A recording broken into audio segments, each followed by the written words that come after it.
suscríbete a Venganza Perfecta. Nos encantaría saber desde qué parte del mundo nos acompañas, así que déjanos saberlo. Ahora, sumerjámonos en la historia de hoy. Al amanecer, el oficial de policía llamó a la puerta con una orden de desalojo. Mi yerno estaba del otro lado del patio, sonriendo cínicamente y gritando: «Tu tiempo se acabó. La casa es nuestra ahora». Me mantuve perfectamente calmado y pregunté: «¿Quién firmó esta basura?». El oficial escaneó la página, se quedó helado y abrió la boca, conmocionado. Antes de continuar, suscríbete al canal y escribe en los comentarios qué hora es en tu región en este momento. Mi nombre es Saúl Garza. Tengo 68 años y he pasado los últimos 3 años de mi jubilación en mi casa en la Avenida Robles, en Monterrey, Nuevo León. Antes de eso, usé la toga negra durante 30 años como juez de distrito. Aprendes a leer a las personas en ese trabajo. Cada tic, cada titubeo, cada mentira mal contada. Creí que lo había visto todo. Resulta que aún no había visto nada. Mi hija Teresa solía ser diferente. La recuerdo a los 7 años corriendo hacia mí después de la escuela con dibujos que había hecho, insistiendo en que los colgara en mi oficina en el tribunal. Se sentaba en mis piernas mientras yo revisaba expedientes, haciendo un sinfín de preguntas sobre la justicia y la equidad. «Papi, ¿cómo sabes quién dice la verdad?», preguntaba. Le decía que la verdad se revela por sí sola si prestas atención a los detalles. Todo cambió cuando se casó con Carlos Morales hace 3 años. Al principio, intenté ser diplomático al respecto. Carlos tenía encanto, del tipo superficial que funciona en las personas que no observan de cerca. Hablaba con grandilocuencia sobre negocios y oportunidades de inversión, siempre usando relojes caros y conduciendo autos que claramente no podía pagar.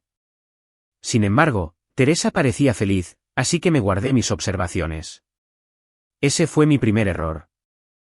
El segundo error fue confiar en mi hija cuando empezó a visitarme con más frecuencia hace 6 meses. Aparecía con papeles pidiéndome que firmara documentos de impuestos o actualizaciones de mi testamento. Soy juez, era juez, y debía haber leído cada palabra, pero ella era mi hija, mi única hija. Así que echaba un vistazo a los encabezados, veía membretes de aspecto oficial y firmaba donde ella me indicaba. Carlos merodeaba cerca, siempre revisando su teléfono, siempre haciendo preguntas casuales sobre mis ahorros, mis cuentas de retiro, el valor de la casa.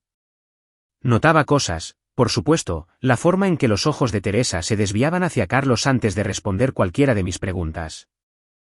Como había pasado de decirme papá al más distante padre, el bolso caro que llevaba que costaba más que los pagos de la hipoteca de la mayoría de las personas.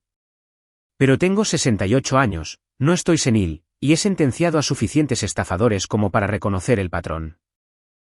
Solo que nunca pensé que lo vería en mi propia sala de estar. La mañana en que todo se vino abajo comenzó como cualquier otro martes. Estaba en mi taller en el garaje lijando un escritorio de la época victoriana que había estado restaurando durante meses, cuando escuché un auto detenerse en mi entrada. Luego vino el golpe a la puerta. Oficial, medido, del tipo que las fuerzas del orden aprenden en la academia. Abrí la puerta y encontré a un oficial de policía parado en mi porche, luciendo incómodo bajo el calor de principios de junio. Era joven, tal vez a mediados de sus 30, con la postura rígida de alguien que se toma su trabajo en serio. Señor, soy el oficial Marcos Valdés. Estoy aquí para entregarle una orden de desalojo. Por un momento, solo me quedé mirándolo. Luego los vi, Carlos y Teresa, parados junto a su auto al otro lado de la calle. Carlos tenía su teléfono afuera grabando. Cuando vio que lo miraba, sonrió de oreja a oreja y gritó lo suficientemente fuerte como para que todo el vecindario lo escuchara. Tu tiempo se acabó, viejo. La casa es nuestra ahora. Teresa estaba de pie junto a él, sin decir nada. Ni siquiera me miraba. Me volví hacia el oficial Valdés, manteniendo un tono de voz neutral. ¿Puedo ver los documentos, por favor? Me entregó un sobremanila con una expresión de disculpa. Señor, solo estoy haciendo mi trabajo. Lo entiendo, oficial.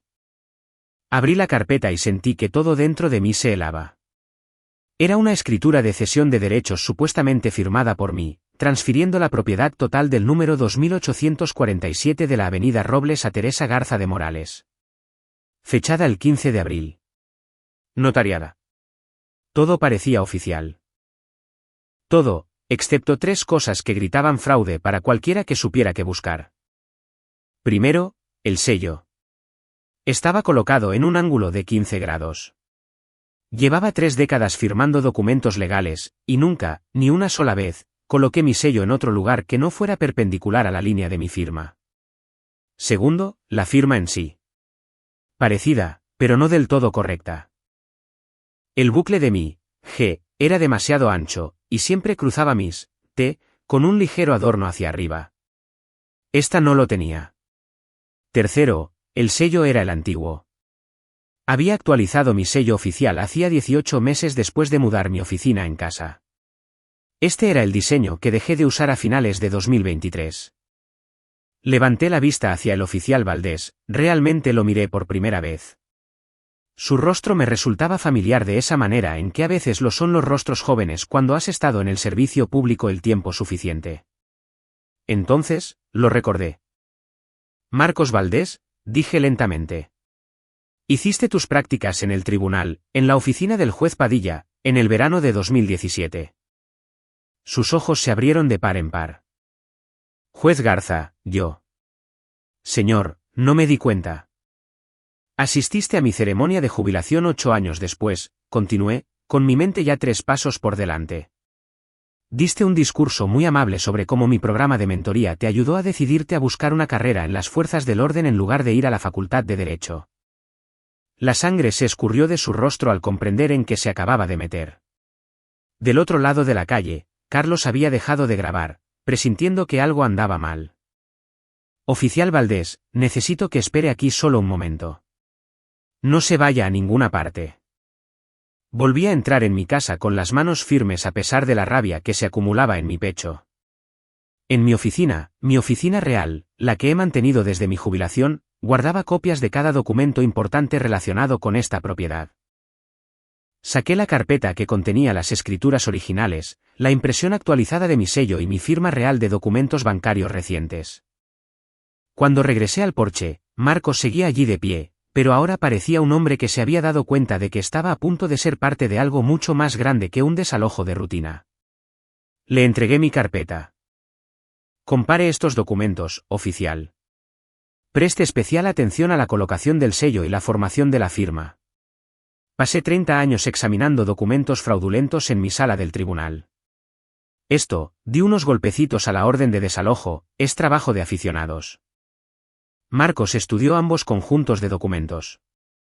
Vi cómo se le tensaba la mandíbula al ver lo que yo había notado de inmediato. Del otro lado de la calle, Carlos caminaba ahora hacia nosotros, Teresa iba detrás de él. ¿Cuál es la demora?, gritó.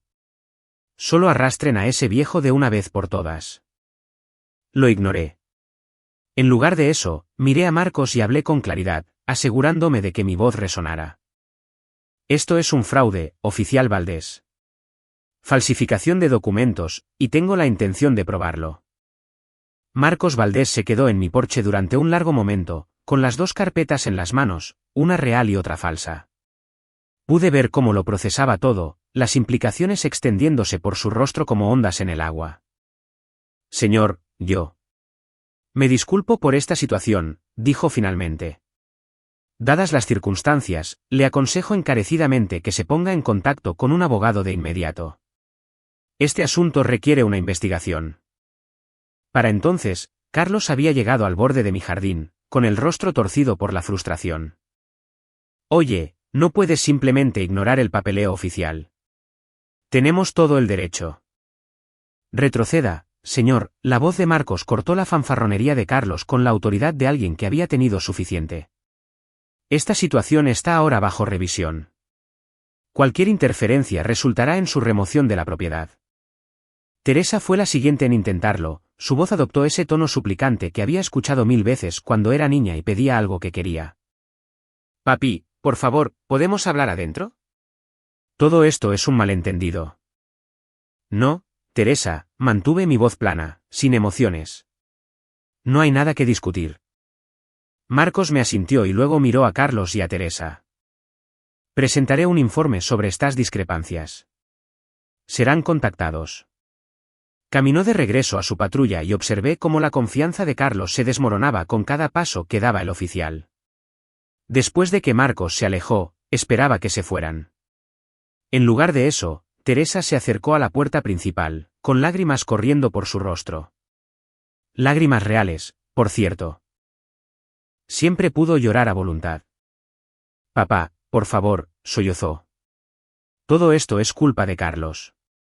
Dijo que solo era papeleo. Yo no lo sabía.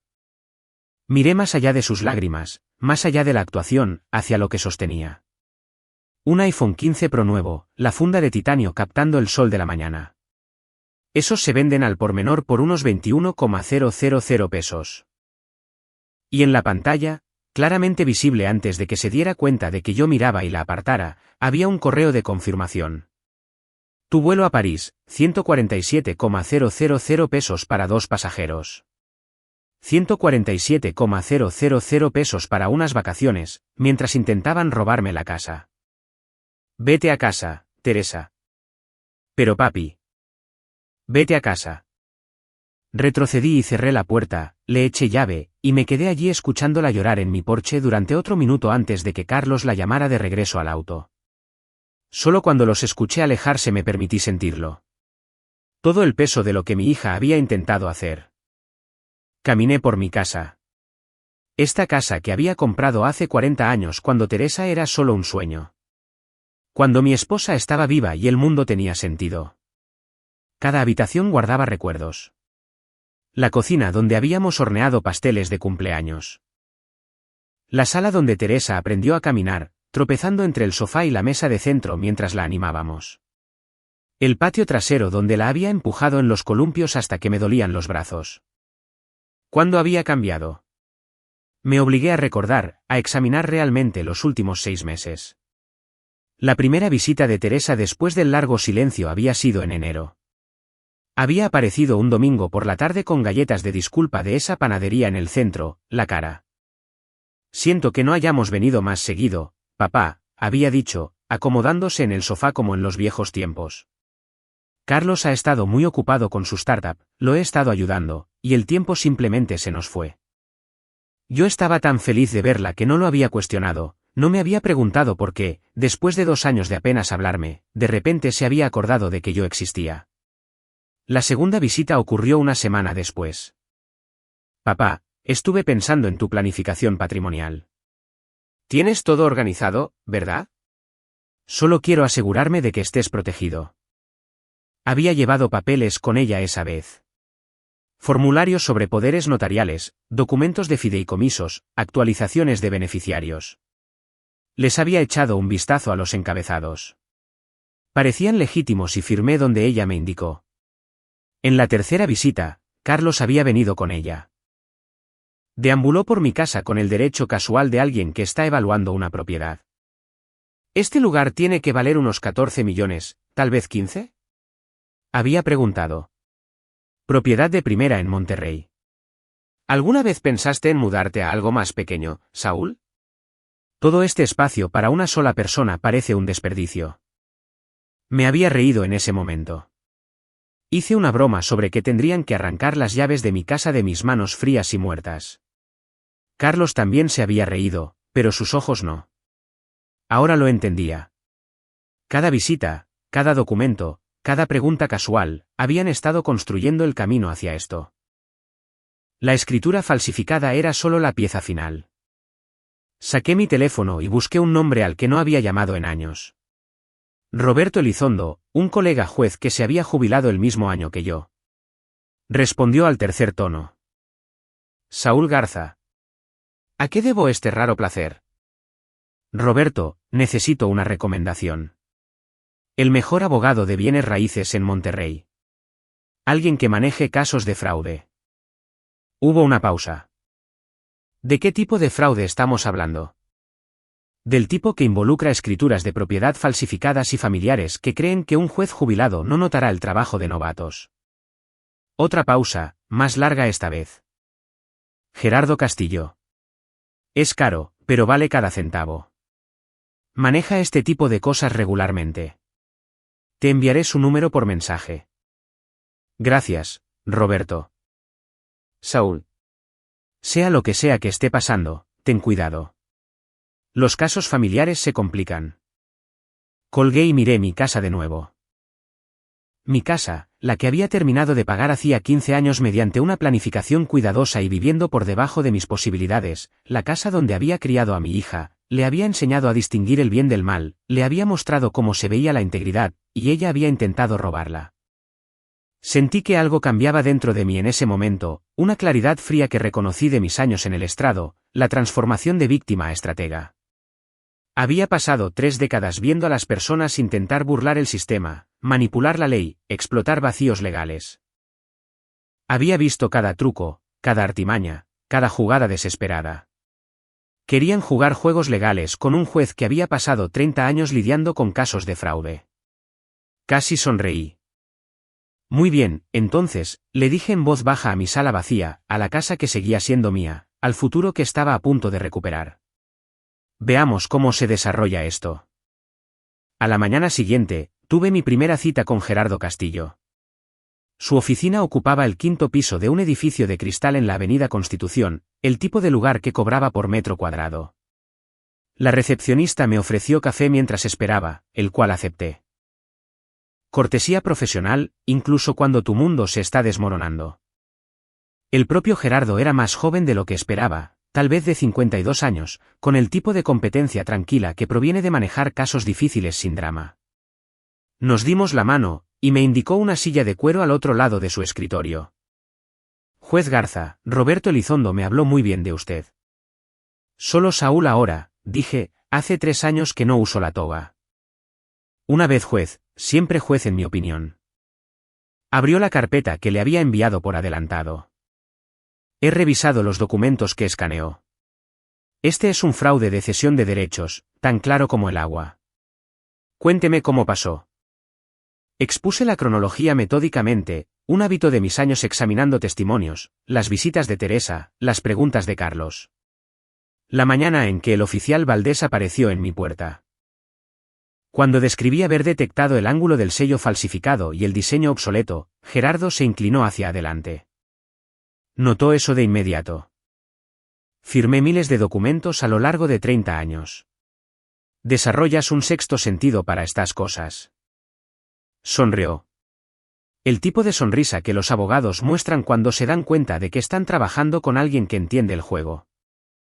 Esto hace mi trabajo considerablemente más fácil.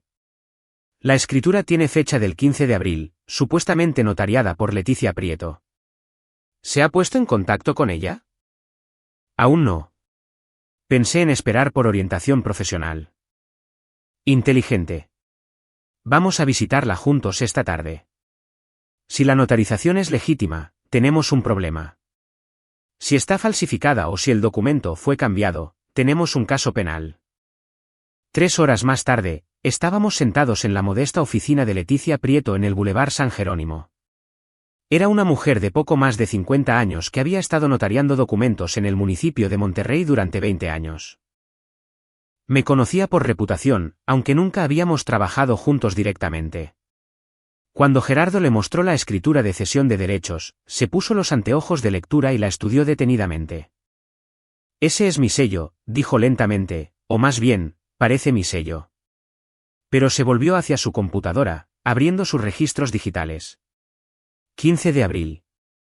Sí, ese día notarié un documento para Teresa Morales, pero fue un poder notarial, no una cesión de derechos. El silencio en la oficina se sintió pesado. ¿Estás segura? Preguntó Gerardo. Absolutamente. Registro cada documento. Mire, aquí está mi entrada. Poder notarial para decisiones médicas, formulario estándar. Dijo que era en caso de que su padre tuviera una emergencia de salud y necesitara que alguien tomara las decisiones. El rostro de Leticia palideció. Alguien usó mi sello en un documento diferente. O cambiaron los documentos después de que usted notarió uno de ellos, dijo Gerardo. De cualquier manera, esto es falsificación.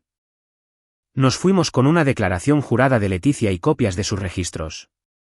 En el auto de Gerardo, miré por la ventana el tráfico de Monterrey, con mi mente procesando las implicaciones. Planearon esto durante meses, dije. Cada visita, cada papel que me pedía firmar, estaban estableciendo la infraestructura. La mayoría de los fraudes ocurren con el tiempo, coincidió Gerardo. La pregunta es qué más podrían haber intentado. Le recomendaría contratar a un investigador privado para indagar en las finanzas de Carlos y Teresa. Si están tan desesperados como para falsificar documentos de propiedad, por lo general hay más cosas bajo la superficie. Me dio un nombre, Verónica Flores, exagente federal, ahora en el sector privado, especializada en investigaciones financieras. Su anticipo era de unos 87,000 pesos, que pagué esa misma noche mediante transferencia bancaria. 2 días después, Verónica estaba sentada en mi sala de estar, una mujer de mirada perspicaz a mediados de sus 40 años, que se comportaba como alguien que había visto lo peor que la humanidad tenía para ofrecer y seguía sin inmutarse. Señor Garza, he realizado una investigación preliminar sobre Carlos Morales y su hija, Teresa. Antes de profundizar más, debes saber que las investigaciones de este tipo a veces revelan verdades incómodas. Fui juez durante 30 años, señorita Flores. He escuchado verdades incómodas antes del desayuno. ¿Qué encontró? Abrió su computadora portátil. Carlos Morales se presenta como un emprendedor tecnológico. Afirma dirigir una plataforma de inversión llamada DreamChain. Está registrada como una sociedad, pero no hay ninguna actividad comercial real. Sin empleados, sin oficina, sin producto. Lo que sí hay, sin embargo, es un patrón de depósitos en efectivo de múltiples individuos, que van desde los 260,000 hasta los 1,3 millones de pesos cada uno. ¿Cuánto en total? La mejor estimación, más de 8,5 millones de pesos en los últimos 18 meses. Sentí que algo frío se instalaba en mi estómago. ¿Y qué está haciendo con ese dinero? Viviendo muy por encima de sus posibilidades. Arrienda un Tesla Model S, renta un departamento de lujo en el centro por 73,000 pesos al mes, hace viajes frecuentes a Europa. Los estados de cuenta de las tarjetas de crédito de su hija muestran patrones similares. Compras de alta gama, restaurantes caros.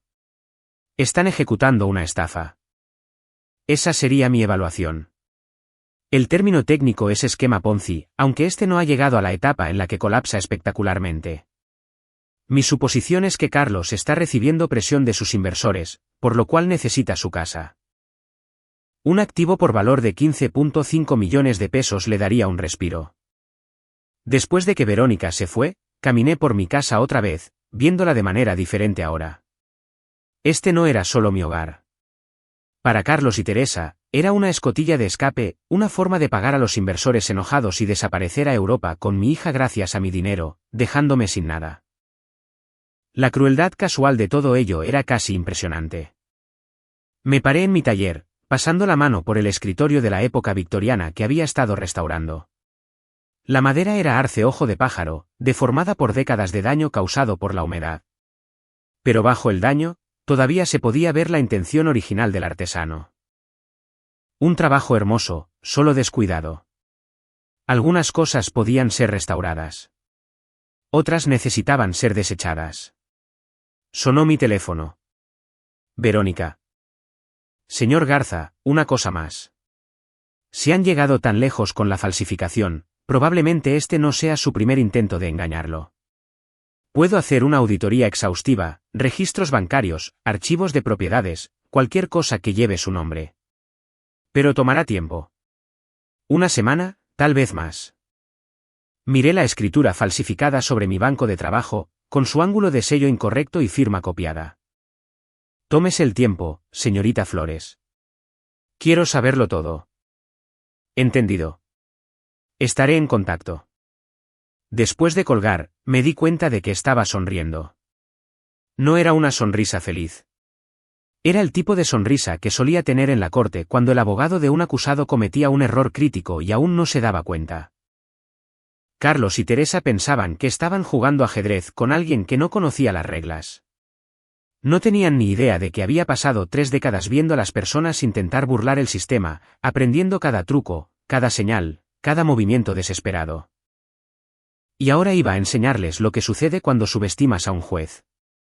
Pasó una semana. Me la pasé revisando cada documento en mi casa, cada estado de cuenta, cada papel que Teresa me había pedido firmar en los últimos 6 meses. Gerardo Castillo me había dado una lista de verificación. Formularios de poder notarial, cambios de beneficiarios, gravámenes sobre la propiedad, cualquier cosa que pudiera transferir activos o crear obligaciones legales. Encontré 3 documentos que no recordaba haber firmado. 2 eran legítimos, formularios de impuestos reales que Teresa me había explicado correctamente. El tercero era otro poder notarial. Este para decisiones financieras con fecha de 3 meses antes. Mi firma parecía auténtica, pero no tenía memoria de ello. Es posible que lo haya hecho firmar mezclado con otros papeles, me explicó Gerardo cuando lo llevé a su oficina. La gente lo hace todo el tiempo. Esconden el documento importante en una pila de documentos de rutina. Usted está revisando 20 páginas de formularios de impuestos y deja de leer con atención después de la página 5. ¿Podemos revocarlo? Ya está hecho. Presenté la revocación esta mañana. Ella ya no tiene ninguna autoridad legal sobre sus asuntos. Fue entonces cuando Verónica llamó con su informe completo. Nos reunimos en un café cerca del Paseo Santa Lucía, lejos de oficinas y posibles espías. Deslizó una gruesa carpeta sobre la mesa. Todo lo que necesita saber sobre la situación financiera de Carlos Morales. En resumen, se está ahogando. Abrí la carpeta. La primera página mostraba un resumen que hizo que mi mandíbula se tensara. Deuda total, 9,1 millones de pesos. Dreamchain prometió a los inversores un retorno del 200% en 12 meses, explicó Verónica. Carlos tomó su dinero y lo gastó. No hay ninguna plataforma de criptomonedas. Nunca la hubo. Ha estado pagando a los primeros inversores con dinero de nuevos inversores. Estructura Ponzi clásica, pero se está quedando sin nuevos inversores y la fecha límite para los retornos se acerca rápidamente. Exactamente en 3 semanas. ¿Qué pasa entonces? Sus inversores empezarán a hacer preguntas. Algunos de ellos ya se están poniendo nerviosos. Encontré intercambios de correos electrónicos en los que Carlos pone excusas pidiendo prórrogas. Pasó a otra página. Aquí es donde se pone peor. Su hija Teresa ha estado activamente involucrada.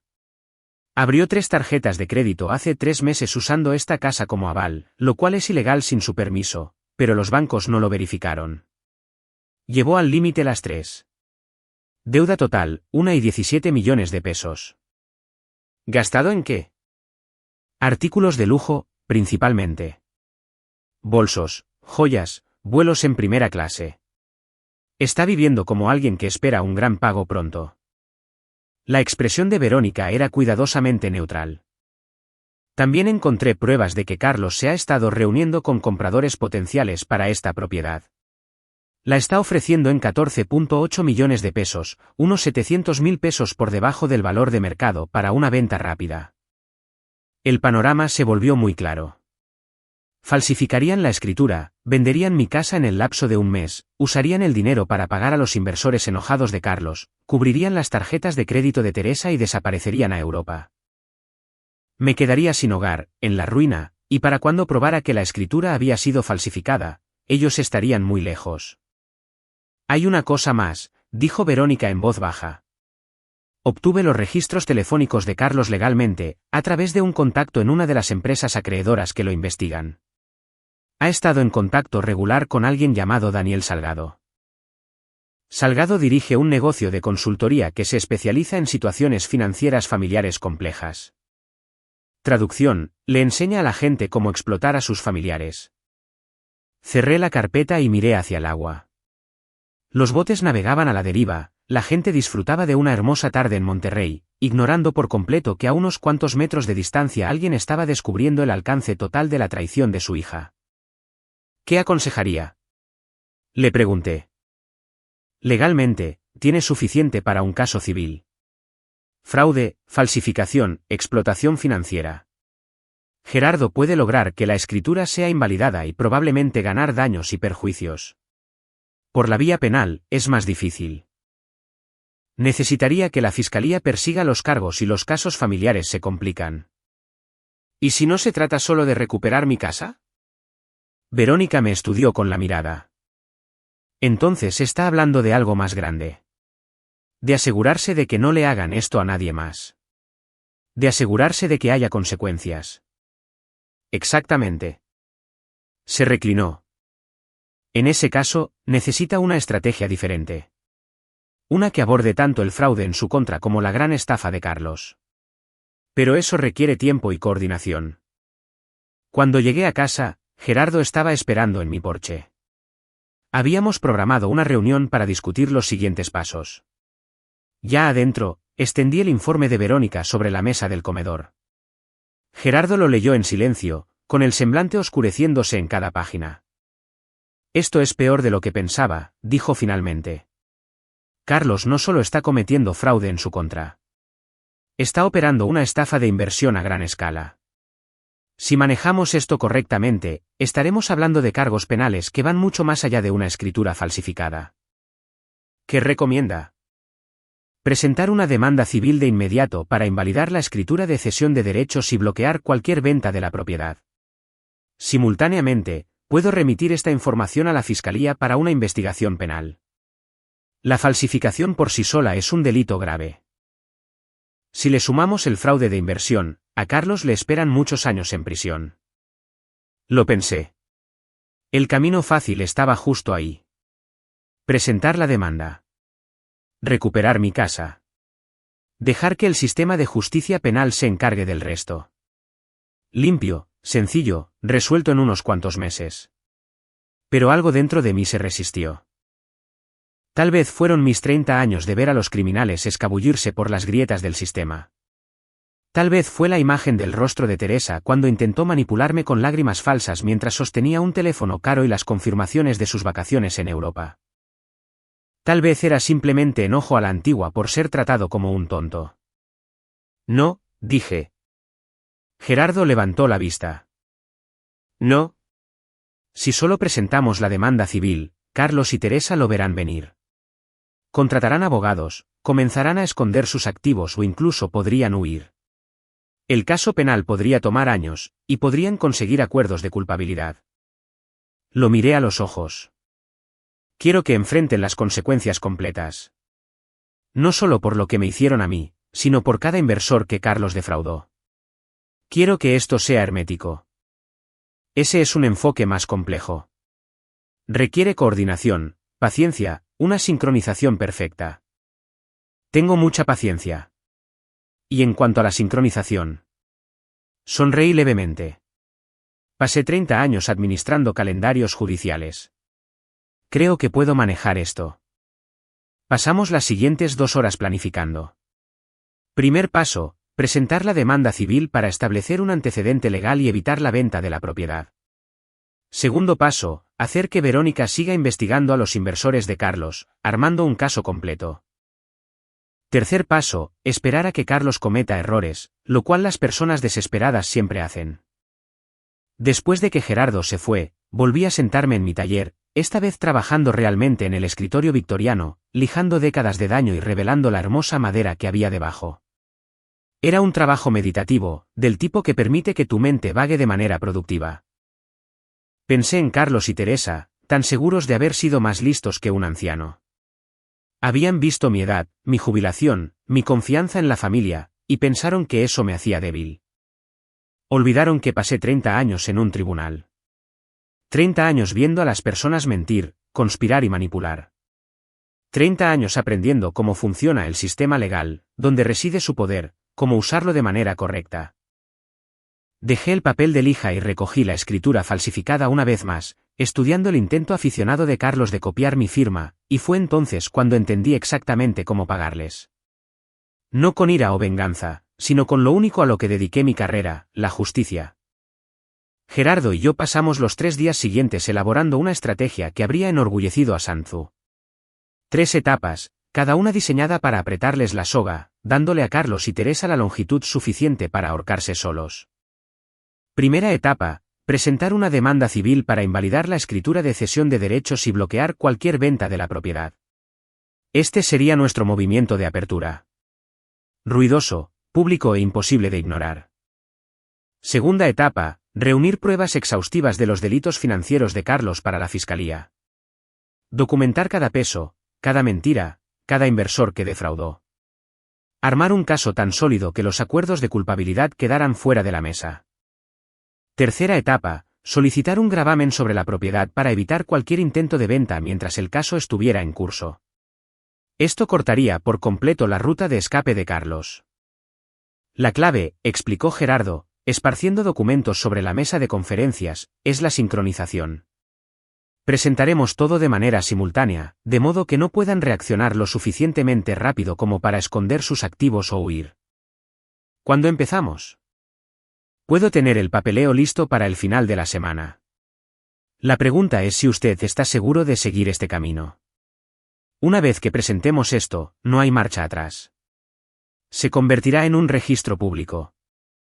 Pensé en las lágrimas falsas de Teresa, en su teléfono caro, en esas confirmaciones de vuelos a Europa, en el rostro engreído de Carlos cuando el oficial Valdés había aparecido en mi puerta, en los 15,5 millones de pesos que habían planeado robarme mientras me dejaban sin hogar. Preséntelo.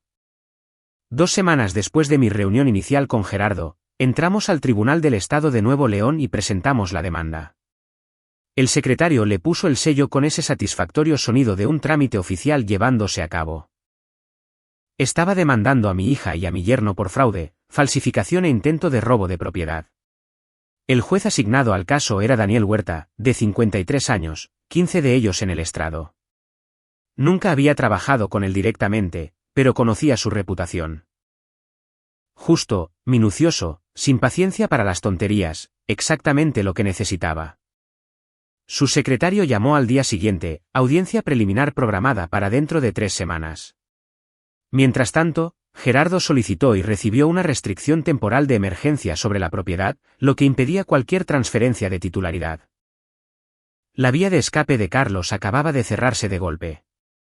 Mientras esperábamos la fecha de la audiencia, Verónica continuó con su investigación. Llamó una tarde mientras yo estaba en mi taller, el teléfono vibró contra el banco de trabajo. Encontré algo interesante, dijo sin preámbulos. Carlos ha estado en contacto regular con alguien llamado Daniel Salgado. Él dirige un negocio de consultoría, gestión estratégica de activos familiares. Revisé la lista de clientes de Salgado. Todos y cada uno de ellos han estado involucrados en casos de fraude a personas mayores. Le enseña a la gente cómo robarle a sus familias. Básicamente, sí. Y es muy bueno manteniéndose justo en el límite de lo legal. Él mismo no comete los delitos, solo asesora a otros sobre cómo hacerlo. Carlos le ha pagado más de 260.000 pesos en los últimos 6 meses. Me recargué en mi silla, procesando la información. Entonces, no fue solo que Carlos estuviera desesperado. Tuvo ayuda profesional. Correcto. Lo cual, de hecho, juega a nuestro favor. Establece premeditación. Esto no fue un error repentino. Fue un ataque calculado y planeado. Después de colgar, me senté en el silencioso taller, escuchando los sonidos de mi vecindario preparándose para pasar la noche. Cerca de ahí, alguien estaba haciendo una carne asada para la cena. Un perro ladró. La vida normal continuaba mientras la mía se había convertido en un campo de batalla legal. Pero por primera vez desde que el oficial Valdés llamó a mi puerta, sentí algo parecido a la satisfacción. Carlos y Teresa pensaron que habían planeado todo a la perfección. No tenían idea de que habían dejado un rastro de pruebas lo suficientemente amplio como para pasar un tráiler a través de él. El fin de semana antes de la audiencia, pasé manejando por el departamento de Carlos y Teresa, el lugar de lujo en el centro que costaba 73,000 pesos al mes. El Tesla estaba estacionado en la entrada, brillando bajo el sol de la tarde. A través de las ventanas del primer piso, pude ver muebles caros, iluminación de diseñador, todas las apariencias de éxito financiadas por el dinero de otras personas. No me detuve, solo pasé lentamente, memorizando la escena. En unos pocos días, todo esto comenzaría a desmoronarse. En la mañana de la audiencia, me puse mi mejor traje, el gris carbón que había usado para las citas importantes en el tribunal durante 3 décadas. Gerardo se reunió conmigo en las escaleras del juzgado. ¿Listo?, preguntó. Pasé 30 años entrando a salas de audiencias. Este es solo un martes cualquiera. Pero a medida que caminábamos por esos pasillos familiares, más allá de las salas donde una vez presidí, sentí el peso de lo que estábamos haciendo. Este no era solo un caso más. Era mi hija, mi única hija. Luego recordé su rostro afuera de mi casa, derramando lágrimas falsas mientras sostenía ese teléfono tan costoso. Recordé la voz de Carlos: tu tiempo se acabó, viejo. Mi determinación se endureció. Entramos a la sala 10 minutos antes. Carlos y Teresa llegaron 5 minutos después, y no venían solos. Con ellos venía un hombre al que reconocí de inmediato. Arturo Ríos, uno de los abogados defensores más agresivos de Monterrey, del tipo que usaba cada truco, cada vacío legal y cada táctica sucia para ganar. Ríos me localizó con la mirada y sonrió. El tipo de sonrisa depredadora que nunca llega a los ojos. Se acercó, sus costosos zapatos italianos resonando en el suelo de la sala. Saúl Garza, dijo, extendiendo una mano que no tomé. Arturo Ríos, represento a los Morales en este lamentable asunto. Señor Ríos, mantuve mi voz plana, neutral. Seré honesto contigo, Saúl. Vas a perder este caso. Tenemos tu firma. Tenemos la certificación notarial. Tenemos la documentación adecuada. Mis clientes son dueños legales de esa propiedad. Miró hacia atrás, a Carlos y Teresa, quienes observaban con una presunción mal disimulada. Ahórrate los honorarios legales y la vergüenza. Retira la demanda y discutiremos los términos para que puedas seguir residiendo en la propiedad. Tal vez como inquilino. Lo miré a los ojos y no dejé que viera nada. Ni ira, ni miedo, ninguna reacción en absoluto. Nos vemos en la corte, señor Ríos. Su sonrisa vaciló levemente antes de regresar con sus clientes. Observé cómo Carlos se inclinaba, susurrando algo. Ambos se rieron, pero el sonido fue hueco en la sala de techos altos. Gerardo me tocó el codo. No deje que lo afecte. Ríos está tratando de quebrar su confianza. Lo sé. He visto esa táctica 1000 veces desde este estrado. Bien, porque estamos a punto de mostrarle lo que pasa cuando traes un fraude de novatos a un tribunal de verdad. El secretario de la corte nos llamó al orden. El juez Huerta entró, y todos nos pusimos de pie. Cuando nos sentamos, sentí el peso familiar de los procedimientos judiciales acomodándose en la habitación. Este era mi elemento. Aquí era donde la verdad emergía de las mentiras, donde las pruebas hablaban más fuerte que las bravuconadas. Carlos y Teresa estaban sentados al otro lado del pasillo, ambos vestidos como si asistieran a una reunión de negocios, profesionales, respetables, inocentes. Teresa incluso logró verse triste, como si todo este asunto le doliera. Casi me echo a reír. Casi. El juez Huerta revisó el resumen del caso con sus anteojos de lectura posados en la nariz. Finalmente, miró hacia arriba. Esta es una audiencia preliminar con respecto a acusaciones de falsificación de documentos y fraude. Señor Ríos, sus clientes son los acusados en este asunto. Sí, su señoría, y me gustaría que conste en actas que esta demanda es frívola y se basa en malentendidos. Tendrá su oportunidad de exponer, señor Ríos. Señor Castillo, usted representa al demandante. Gerardo se puso de pie. Sí, su señoría. Entonces, procedamos. Ríos fue el primero, actuando como abogado de la defensa en un caso civil. Se levantó con una confianza teatral, pintando un cuadro de familiares devotos que intentaban ayudar a un patriarca que envejecía. Su señoría, este caso es un ejemplo trágico de la confusión de una persona mayor que conduce a un conflicto familiar. Mis clientes, Carlos y Teresa Morales, solo querían ayudar al señor Garza con su planificación patrimonial. La escritura de cesión de derechos en cuestión fue firmada voluntariamente por el señor Garza como parte de esa planificación. Ahora que sufre problemas de memoria comprensibles y relacionados con su edad, ha olvidado esta transacción y está acusando a su propia hija de fraude. Mantuve mi expresión neutral, pero por dentro estaba catalogando cada palabra. Problemas de memoria relacionados con la edad. Ese era su ángulo. Tenemos la firma del señor Garza debidamente notariada por Leticia Prieto, una notaria autorizada con 20 años de experiencia. Tenemos el documento original archivado y registrado en el municipio. Todo se hizo legal y correctamente. Esta demanda no es más que la confusión de un anciano, lamentablemente alentada por abogados que deberían ser más sensatos. Se sentó, luciendo satisfecho. Carlos asintió levemente, y Teresa se secó los ojos con un pañuelo de papel que había sacado de la nada. El juez Huerta se dirigió a Gerardo. Señor Castillo. Gerardo se levantó, y reconocí el cambio en su postura de casual a depredadora. Había estado esperando esto.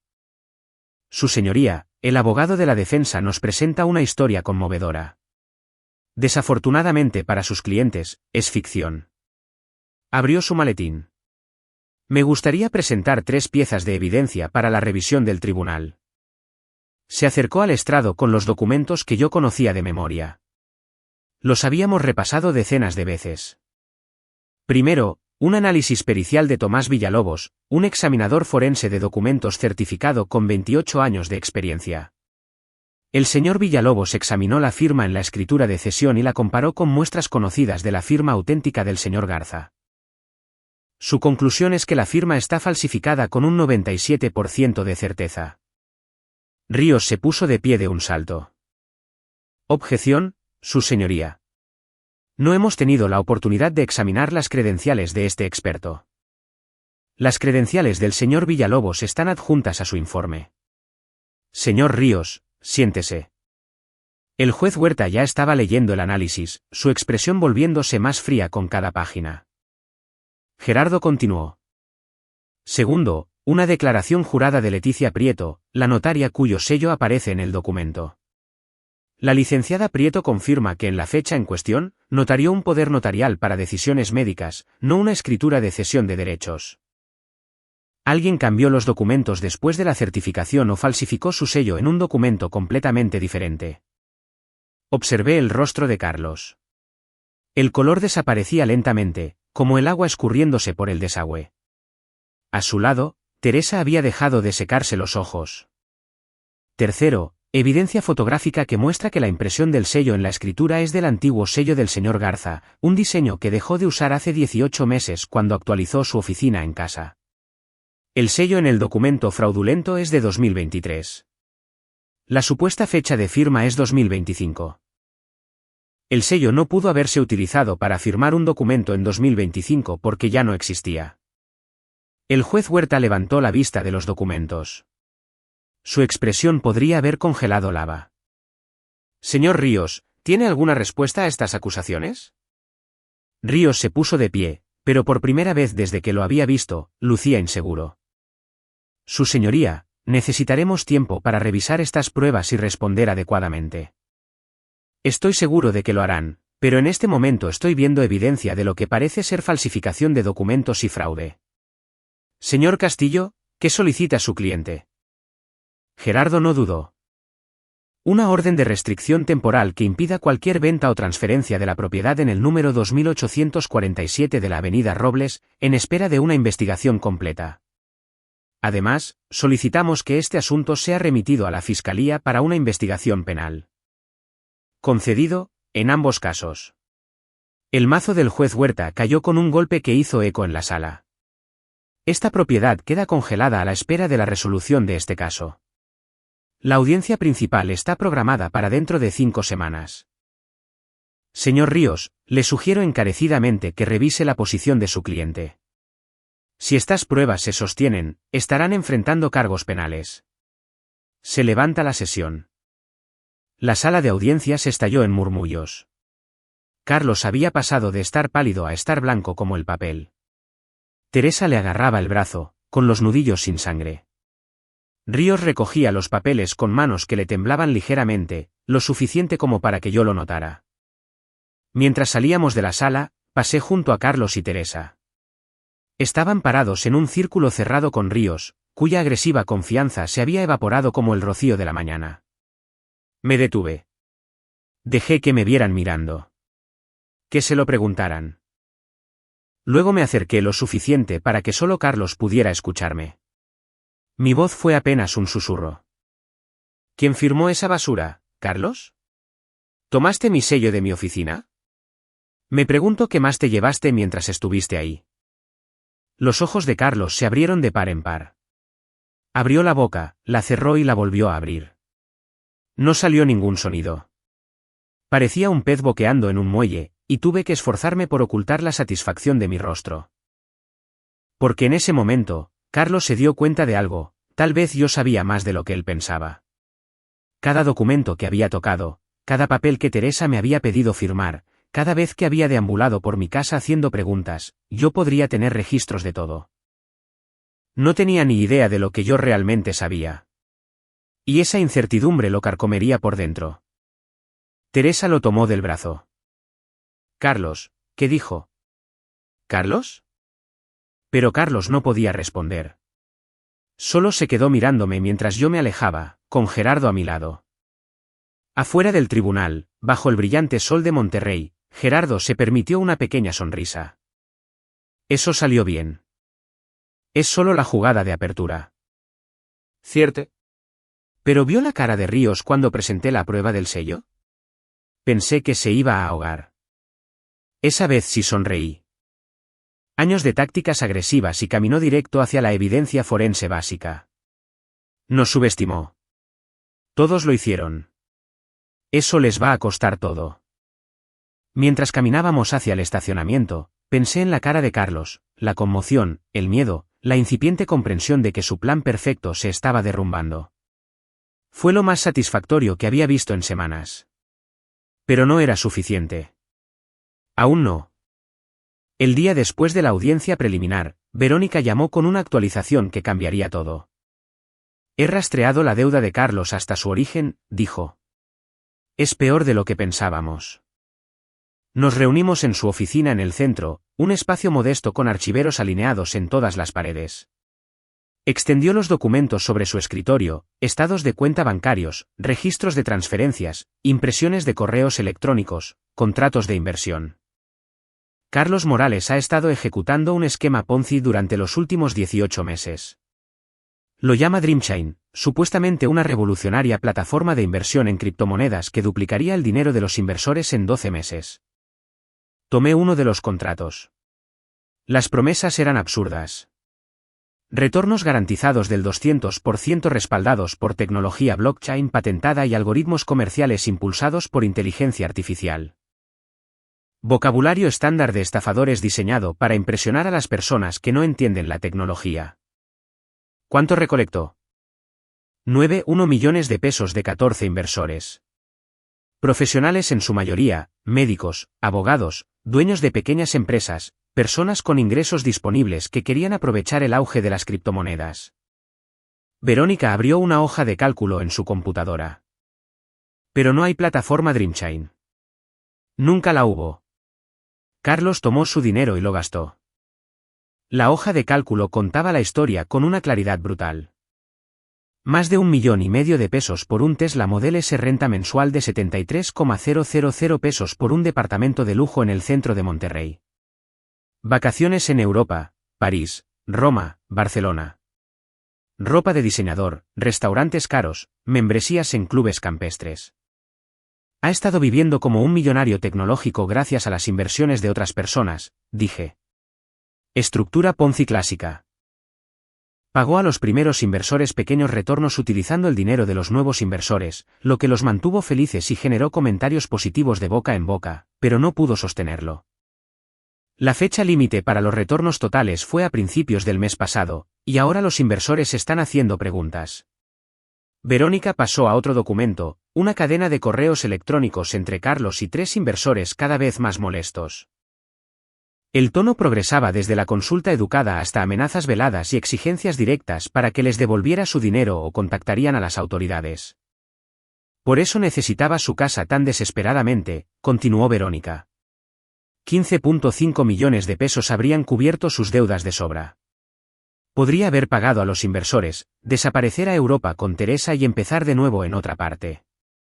Me recosté en el respaldo de mi silla, procesando el alcance total de lo que Carlos y mi hija habían intentado. Este no era solo un fraude en mi contra.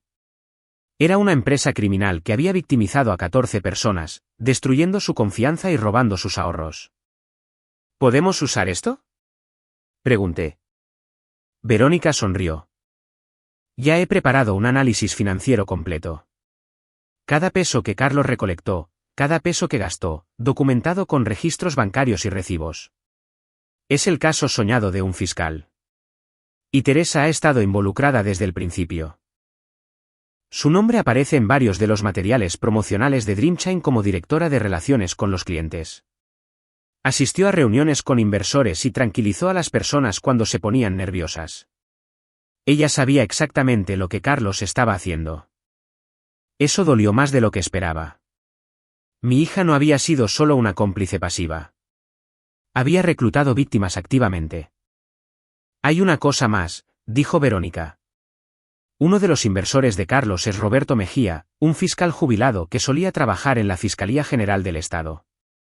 Invirtió 1.3 millones de pesos. Un fiscal jubilado. La ironía habría sido graciosa si no fuera tan trágica. ¿Qué pasaría si alguien le contara a Mejía la verdad? Pregunté con cuidado. Y le mostrara las pruebas de lo que Carlos realmente hizo con su dinero. La expresión de Verónica no cambió, pero sus ojos brillaron. Hipotéticamente, si alguien le proporcionara a Mejía documentación exhaustiva sobre el fraude, probablemente se sentiría obligado a denunciarlo ante sus antiguos colegas. Los fiscales tienden a tomarse los delitos financieros de manera personal, especialmente cuando ellos son las víctimas. Hipotéticamente, por supuesto. 2 días después, Verónica entregó un paquete anónimo en la casa de Roberto Mejía. Adentro estaba todo: registros bancarios, cadenas de correos electrónicos, los contratos falsos de DreamChain, documentación de los gastos de Carlos, toda la sórdida historia. La respuesta de Mejía fue rápida. En 72 horas, se había puesto en contacto con la Comisión Nacional Bancaria y de Valores. A la semana siguiente, se abrió una investigación oficial contra Carlos Morales y DreamChain. Me enteré cuando Gerardo me llamó, su voz apenas conteniendo la emoción. El Estado está persiguiendo a Carlos por fraude de valores. Esto es independiente de nuestro caso civil. Es una investigación penal. Si encuentran lo que creo que van a encontrar, a Carlos le esperan muchos años en prisión. ¿Qué tan serios? Fraude de valores en México por cantidades superiores a los 8,5 millones de pesos. Estamos hablando de años, no meses. Esa noche, estaba en mi taller cuando sonó el teléfono. El nombre de Teresa apareció en la pantalla. Estuve a punto de no contestar, pero la curiosidad ganó. Hola, Teresa. Papá. Su voz era aguda, llena de pánico. Toda la dulzura falsa anterior había sido despojada por un terror genuino. Necesitamos ayuda. Unos hombres vinieron a nuestro departamento hoy. Agentes de una comisión de valores. Tenían preguntas sobre el negocio de Carlos. Querían ver los registros. No paraban de preguntar por los inversores. Ya veo. Papá, por favor. Están hablando de cargos penales. Carlos podría ir a prisión. Tú eres un juez. Conoces a estas personas. Puedes ayudarnos. Miré el escritorio victoriano en mi banco de trabajo. A medio restaurar, con la hermosa madera emergiendo tras décadas de abandono. Teresa, no he sido juez desde hace 3 años. No tengo ninguna influencia en la fiscalía. Pero debes conocer a alguien. Por favor, papá, te lo ruego. ¿Recuerdas en febrero pasado? La interrumpí. Viniste un domingo, trajiste esas galletas caras de la panadería del centro. Dijiste que lamentabas que no hubiéramos estado pasando tiempo juntos. Silencio del otro lado. Estaba tan feliz de verte, de que mi hija finalmente regresara a mi vida. Te habría dado cualquier cosa ese día. ¿Sabes lo que me pediste en cambio? Me pediste que firmara documentos de planificación patrimonial, papeles que te darían el control de mi casa. Papá, eso no fue. Durante los últimos 6 meses, en cada visita, en cada conversación, estabas preparando el camino para robarme mi hogar. Trajiste a Carlos a mi casa, dejaste que deambulara por mi oficina, y probablemente le mostraste dónde guardaba mis documentos y mi sello. Todo eso fue una preparación para esto. Su respiración era entrecortada ahora, derramando lágrimas reales por posiblemente la primera vez desde la infancia. Y ahora quieres mi ayuda, ahora que el esquema de Carlos se está derrumbando, y ambos enfrentan las consecuencias. Somos tu familia, sollozó. No, Teresa. La familia no intenta dejarse en la calle mutuamente. La familia no falsifica documentos ni miente ni manipula. Tomaste tu decisión cuando decidiste que mi casa valía más que nuestra relación. Por favor. Ahora entiendo por qué me visitabas tan seguido estos últimos meses. Estabas buscando documentos para Carlos, ayudándolo a planear cómo robarme. Hice una pausa, dejando que las palabras se asimilaran. Lo siento, Teresa. Lamento no haber podido ser el padre que necesitabas, pero no te ayudaré a evitar las consecuencias de lo que has hecho. Terminé la llamada. Me temblaban las manos, no por ira, sino por algo más. Dolor, tal vez por la hija que creí tener, que nunca había existido realmente. El teléfono volvió a sonar de inmediato. Dejé que pasara al buzón de voz. Y otra vez, y otra vez. Finalmente, lo apagué y volví a trabajar en el escritorio, lijando el daño y encontrando la belleza que se ocultaba debajo. 5 días después, Arturo Ríos presentó una contrademanda que era descaradamente desesperada. Gerardo me llamó en el momento en que recibió la notificación. Tiene que ver esto.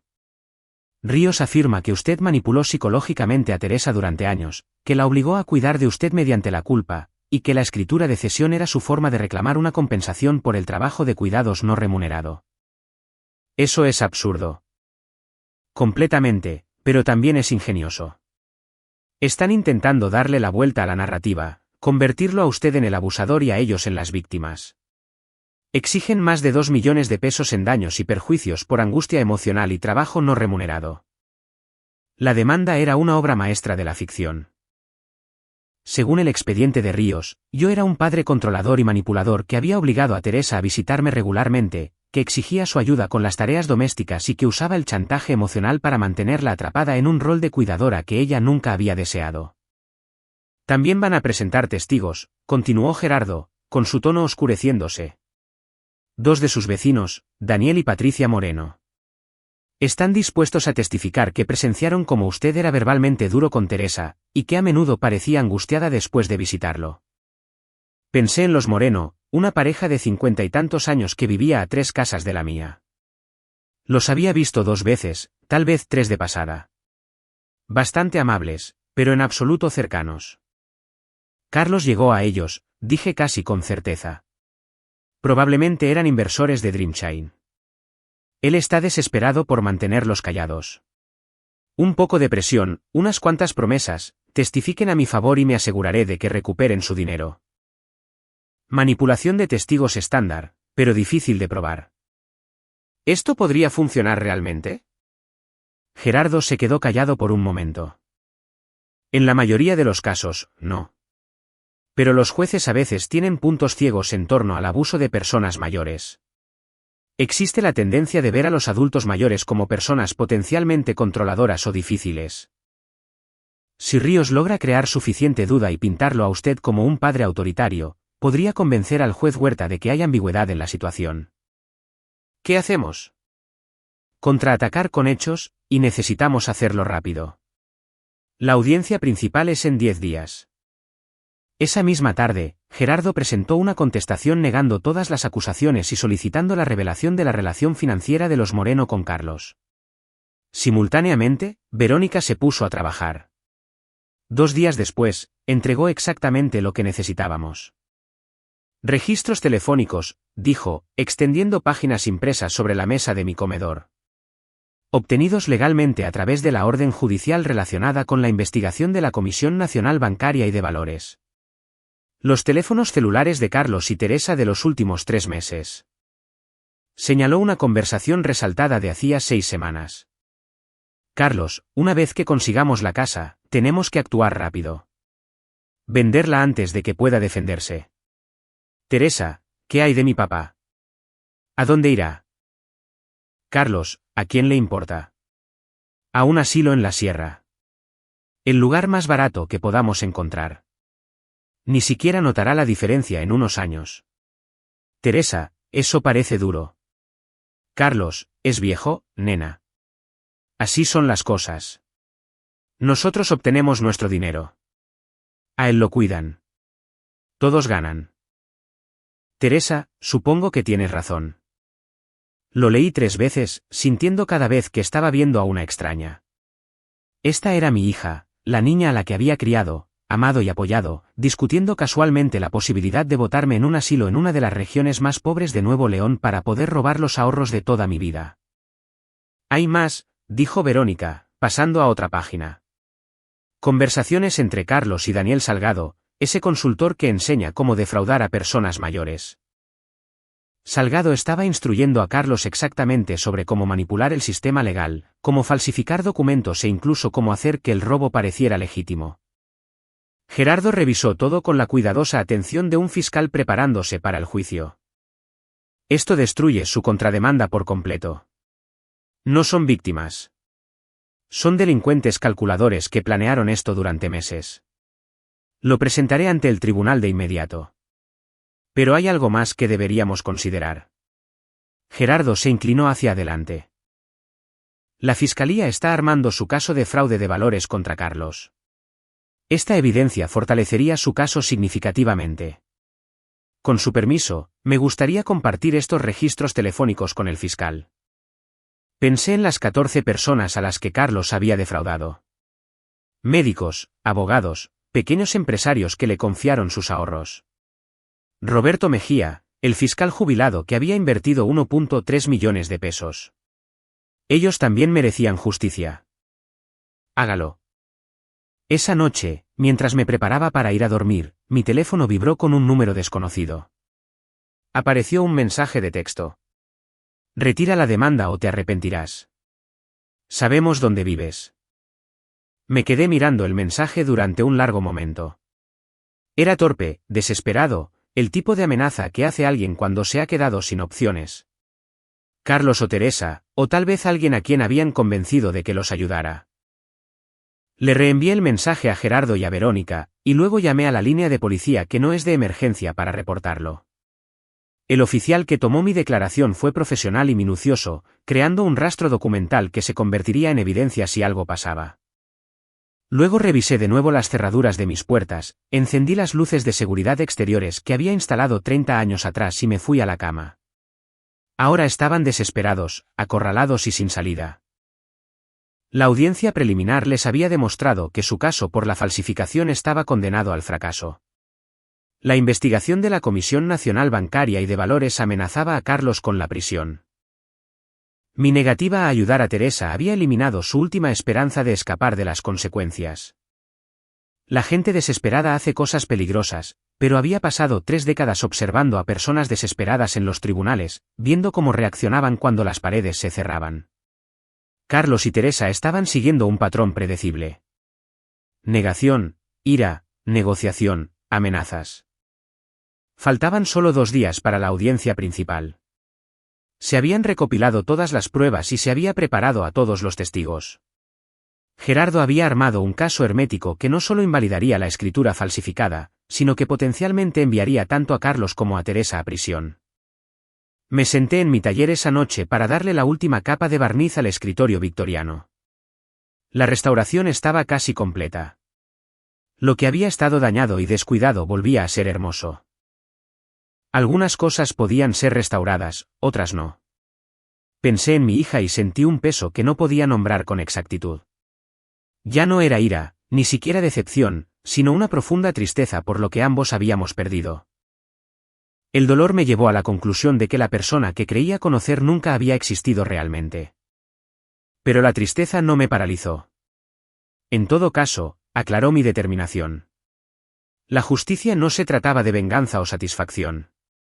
Se trataba de garantizar que las acciones tuvieran consecuencias, que el sistema legal funcionara de la manera en que fue diseñado para funcionar.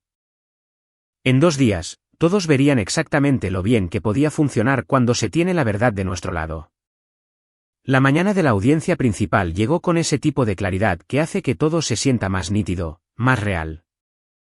Volví a ponerme mi mejor traje, me anudé la corbata como lo había hecho 1000 veces antes de comparecer ante un tribunal, y me miré al espejo, 68 años, juez jubilado, peleando contra su propia hija en el juzgado. Pero no me sentía viejo. Me sentía listo. Gerardo me recogió a las 8. Su maletín estaba repleto con todo lo que necesitaríamos. Documentos, testimonios de expertos, registros telefónicos, estados financieros. La historia completa del intento de Carlos y Teresa por robarme la vida. La sala estará llena, me dijo mientras conducía. La investigación de Dreamchain ha hecho que este caso se vuelva algo notorio. Habrá reporteros locales. Bien. Que vean cómo maneja el fraude el sistema legal. El juzgado de Nuevo León estaba exactamente como lo recordaba. Techos altos, pisos de mármol, el peso de la justicia flotando en el aire. Pasamos por el control de seguridad y recorrimos pasillos familiares donde alguna vez presidí casos similares, sin imaginar que algún día sería el demandante en uno. La sala estaba, en efecto, abarrotada. Reconocí varios rostros, algunos de los inversores de Dreamchain que estaban conectados con el caso. Los Moreno estaban sentados cerca del fondo, los vecinos a los que Carlos había convencido para que testificaran en mi contra, ambos luciendo incómodos ahora que comprendían el alcance total de aquello en lo que se habían involucrado. Carlos y Teresa se sentaron en la mesa de los acusados junto a Arturo Ríos. El costoso traje de Carlos no podía ocultar lo mucho que había adelgazado, con el estrés marcado en su rostro. Teresa no me miraba, mantenía los ojos fijos en la mesa que tenía delante. El juez Huerta entró y todos nos pusimos de pie. Cuando llamó al orden, la sala se sumió en un silencio de una intensidad que rara vez había experimentado. Esta es la audiencia principal del caso Garza contra Morales, comenzó el juez Huerta.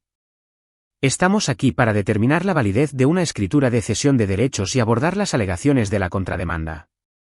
Señor Ríos, puede presentar su caso. Ríos se puso de pie, y tuve que admirar su audacia. A pesar del desastre de la audiencia preliminar, a pesar de la creciente investigación penal, salió al ataque.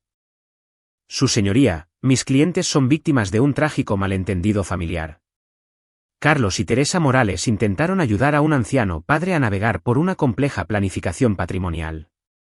A cambio, han sido sometidos a acoso, falsas acusaciones, y ahora a esta demanda infundada. Mostró fotografías, Teresa y yo en su boda, en su graduación universitaria, en varios eventos familiares a lo largo de los años. En cada una, nos veíamos felices juntos, un padre amoroso y su hija. Estas no son las imágenes de una relación abusiva, continuó Ríos. Estas son pruebas de un vínculo familiar que ahora el señor Garza está intentando usar como arma contra su propia hija. Era un movimiento inteligente, intentar apelar a la emoción por encima de las pruebas, pero ya había visto esta táctica antes, presentar la relación en la que la gente quiere creer y esperar que eclipse los hechos. Los Moreno testificaron brevemente, ofreciendo declaraciones vagas sobre haber visto a Teresa molesta después de visitarme, o sobre cómo yo parecía severo en interacciones casuales. Su testimonio fue débil, reacio, y el contrainterrogatorio de Gerardo expuso que Carlos los había ayudado con consejos de inversión tan solo unas semanas antes. Luego fue el turno de Gerardo. No empezó apelando a las emociones. Empezó con las matemáticas. Su señoría, me gustaría presentar el anexo A, un análisis forense de documentos realizado por Tomás Villalobos, examinador certificado con 28 años de experiencia. Gerardo proyectó el informe en la pantalla de la sala. El análisis del señor Villalobos demuestra de manera concluyente que la firma en la escritura fue falsificada. Los puntos de presión, los trazos de la pluma, la formación de las letras, todo es inconsistente con la firma auténtica del señor Garza. Probabilidad de falsificación, 97%. El informe llenó la pantalla mostrando comparaciones de lado a lado. Incluso para los ojos inexpertos, las diferencias eran obvias. Anexo B. Testimonio jurado de Leticia Prieto, la notaria cuyo sello aparece en el documento. Los registros de la licenciada Prieto muestran que notarió un poder notarial en la fecha en cuestión. No una escritura de cesión de derechos. Alguien sustituyó los documentos después de la certificación o falsificó su sello por completo. Gerardo construyó el caso metódicamente, ladrillo a ladrillo. El diseño obsoleto del sello, las inconsistencias en la cronología, la deuda de más de 9 millones de pesos de Carlos proveniente de su falso esquema de inversión, las reuniones con posibles compradores de la casa mientras la propiedad supuestamente seguía siendo mía. El uso ilegal de mi dirección por parte de Teresa como aval para tarjetas de crédito. Luego vinieron los registros telefónicos. Anexo H. Grabaciones obtenidas legalmente de conversaciones entre los acusados. La voz de Gerardo era tranquila, casi clínica. Reproduciré un extracto de una llamada realizada hace 6 semanas. La voz de Carlos llenó la sala. Una vez que consigamos la casa, tenemos que actuar rápido. Venderla antes de que pueda defenderse. Teresa, ¿qué hay de mi papá? ¿A dónde irá? Carlos, ¿a quién le importa? A un asilo en la sierra. El lugar más barato que podamos encontrar. La sala estalló en murmullos. Vi cómo el rostro de Carlos perdía el color. Teresa se llevó las manos a la cabeza. Incluso Ríos se veía como si le hubieran dado un puñetazo en el estómago. No se trata de hijos confundidos intentando ayudar a un padre que envejece, dijo Gerardo en voz baja. Se trata de criminales que planearon durante meses defraudar al señor Garza para robarle su hogar y su dignidad. Falsificaron documentos. Manipularon notarios. Consultaron a un especialista en fraudes a adultos mayores.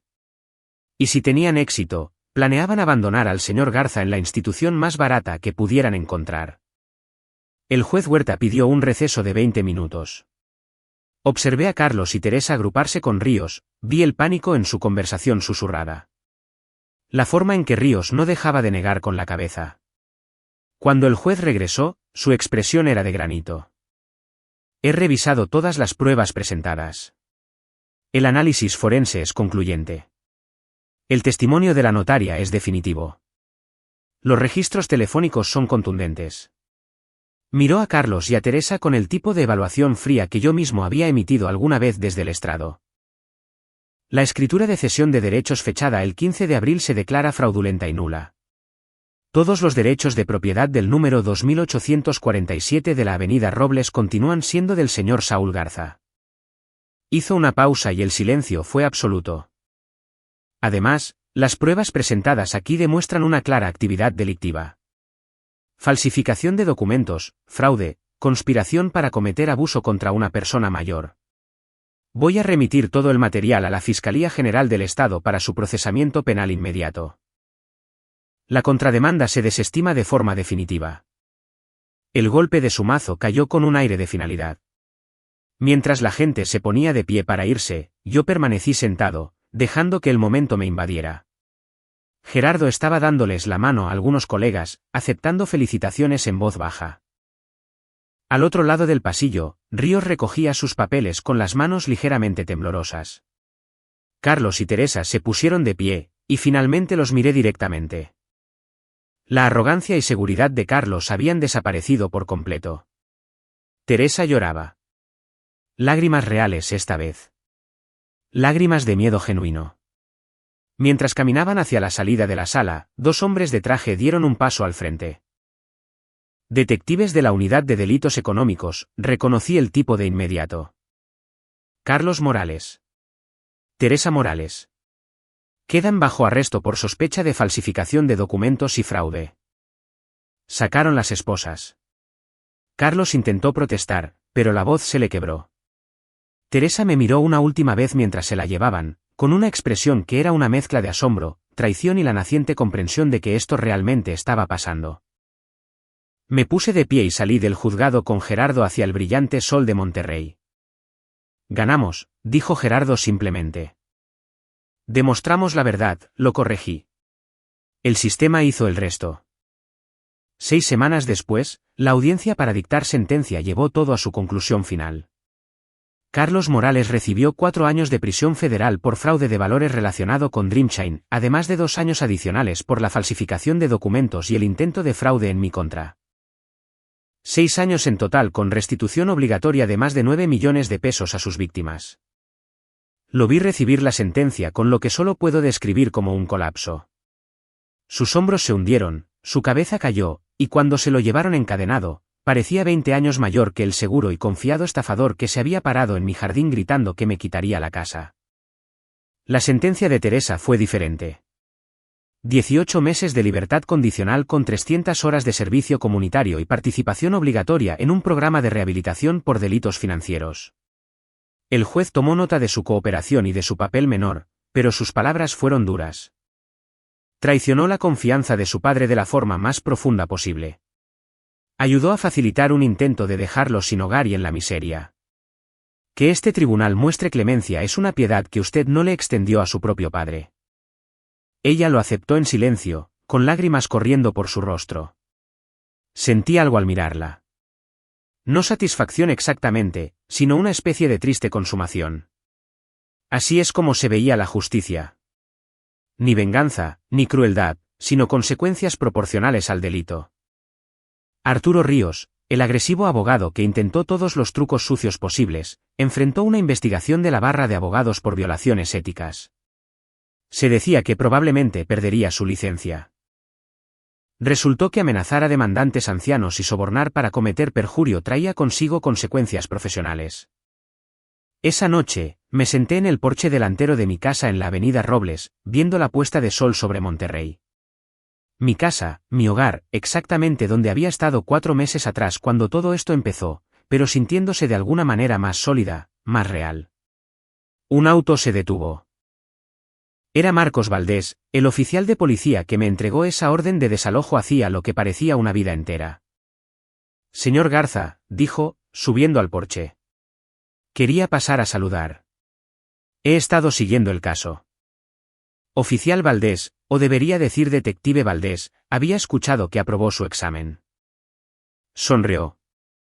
Aún no. Unos meses más. Pero sobre aquella mañana, quería pedirle disculpas. Marcos, estabas haciendo tu trabajo. Lo hiciste de forma profesional y correcta. Cuando viste que algo andaba mal, no lo ignoraste. Eso es exactamente lo que hace un buen oficial de la ley. Hablamos un rato sobre sus planes de carrera, sobre el caso, sobre cómo los casos de fraude a menudo tienen costos humanos más allá de los financieros. Era un buen muchacho, sería un excelente detective. Después de que se fue, fui a mi taller en el garaje. El escritorio victoriano estaba ahí, finalmente completo. Había terminado la restauración el día después de que concluyó el juicio. La madera brillaba bajo las luces del taller, hermosa y funcional, lista para otro siglo de uso. Algunas cosas se podían restaurar, otras no. Pensé en Teresa, no en la adulta que intentó robarme, sino en la niña que una vez me preguntó cómo sabían los jueces quién decía la verdad. ¿Le prestas atención a los detalles?, le había dicho. ¿A dónde se había ido esa niña?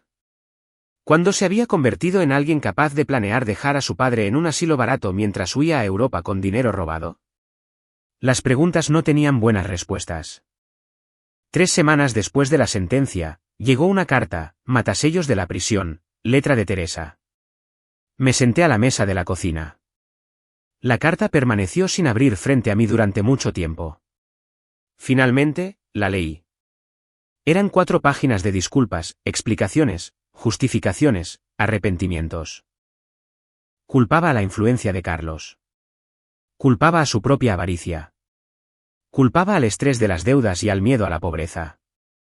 Decía que ahora entendía lo que había hecho, lo equivocada que había estado, lo profundamente que me había traicionado. Me preguntó si alguna vez podría perdonarla. La leí 2 veces, luego la doblé con cuidado y la guardé en el cajón del escritorio donde guardaba los documentos importantes. La carta se quedó ahí, junto con las sentencias judiciales, las escrituras de la propiedad a mi nombre, todas las pruebas de la justicia cumplida. Tal vez algún día le respondería. Tal vez algún día tendríamos esa conversación que ella quería, sobre el perdón, la redención y seguir adelante. Pero no hoy. Volví a mi taller y retomé un nuevo proyecto, un librero antiguo de la década de 1920 que necesitaba un retoque. La madera estaba dañada, las uniones flojas, pero debajo podía ver la calidad de la mano de obra. Tomaría meses de trabajo cuidadoso restaurarlo adecuadamente. Tenía el tiempo. Tenía mi hogar. Tenía mi paz. La justicia, Según había aprendido durante 30 años en el estrado, no se trataba de venganza ni de crueldad. Se trataba de equilibrio, de garantizar que las acciones tuvieran consecuencias apropiadas, que el sistema funcionara de manera justa para todos, que la verdad importara más que la manipulación. Había pasado mi carrera tratando de lograr ese equilibrio para los demás. Estos últimos meses, había luchado para lograrlo para mí mismo. De pie en mi taller, pasando la mano sobre la superficie dañada del viejo librero, sentí que algo se asentaba dentro de mí. No exactamente felicidad, había demasiadas pérdidas para eso, sino satisfacción, consumación, la sensación de que todo se había desarrollado exactamente como debía. Carlos estaba en prisión. Teresa estaba aprendiendo sobre las consecuencias. Mi casa seguía siendo mía. Los 14 inversores de Dreamshine recibirían al menos una restitución parcial. El sistema legal había funcionado de la forma en que fue diseñado para funcionar. La justicia no es venganza, dije en voz baja al taller vacío. Es cuando todos reciben lo que merecen, y yo obtuve lo mío. Mi casa, mi paz, mi dignidad. Tomé el papel de lija y me puse a trabajar. El librero no se iba a restaurar solo, y no tenía nada más que tiempo. La vida, como siempre, siguió adelante. Si te gustó esta historia, por favor dale me gusta a este vídeo. Suscríbete al canal y comparte tus impresiones sobre esta historia en los comentarios. Para escuchar la siguiente historia, haz clic en el cuadro de la izquierda. Gracias por mirar. Google Search Suggestions. Display of Search Suggestions is required when using grounding with Google Search. Learn more. USD to MXN Exchange Rate.